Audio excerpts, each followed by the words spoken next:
All right, strap yourselves in. We're diving deep into a world of, well, sugar-coated nostalgia and spooky surprises. You guessed it, it's cereal. Oh yeah, it's that time of year again. Your notes have been interesting, to say the least, especially with Halloween creeping up on us.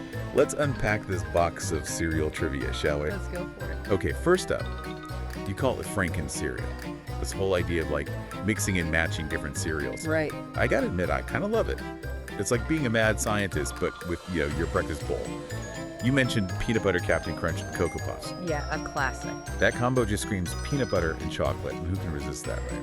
I mean, it's not exactly groundbreaking, but it works. But what's really interesting here is what it says about us, this need to customize, to create our own unique flavor experiences. Totally. It's like the have it your way mentality Yeah. taken to a whole new level. It's not just about picking a cereal off the shelf anymore. It's about curating the perfect bowl.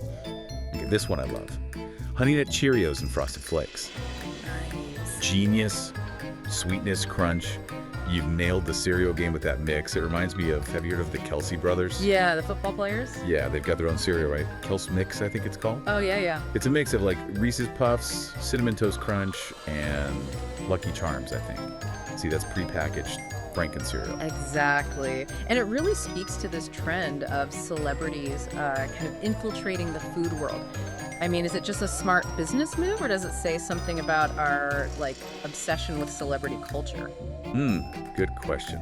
Food for thought, literally. But speaking of cereal mashups, let's talk about the icons, the legends, The spooky cereal. the monster cereals. I mean, come on, they're practically synonymous with Halloween at this point. Yeah. Remember when they were discontinued for a bit? Everyone went nuts. Oh yeah, absolute mayhem in the cereal aisle. Count Chocula, Frankenberry, Boo Berry. These aren't just breakfast cereals, they're practically Halloween mascots themselves.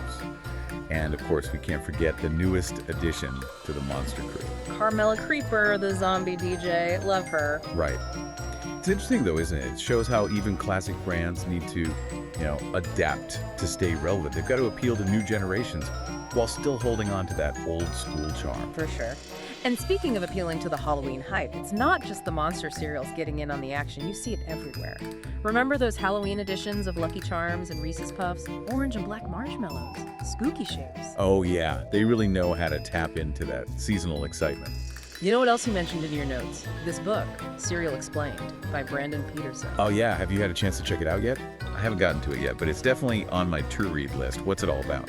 Well, Peterson makes this really interesting argument, right? Yeah. He says that cereal isn't just breakfast food. It's like this cultural artifact. Really? Yeah. He talks about how, cereal mascots were some of the first characters specifically designed to market directly to kids. Huh, never thought about it like that. It's pretty eye-opening stuff.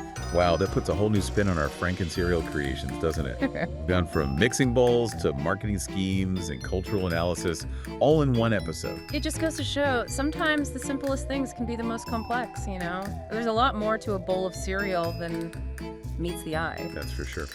So it begs the question, what other seemingly mundane parts of our lives are actually reflections of something bigger, something cultural? It makes you think. And speaking of thinking, here's a question for you listeners. What would your ultimate Franken cereal be? Let us know. Until next time, happy snacking, everyone.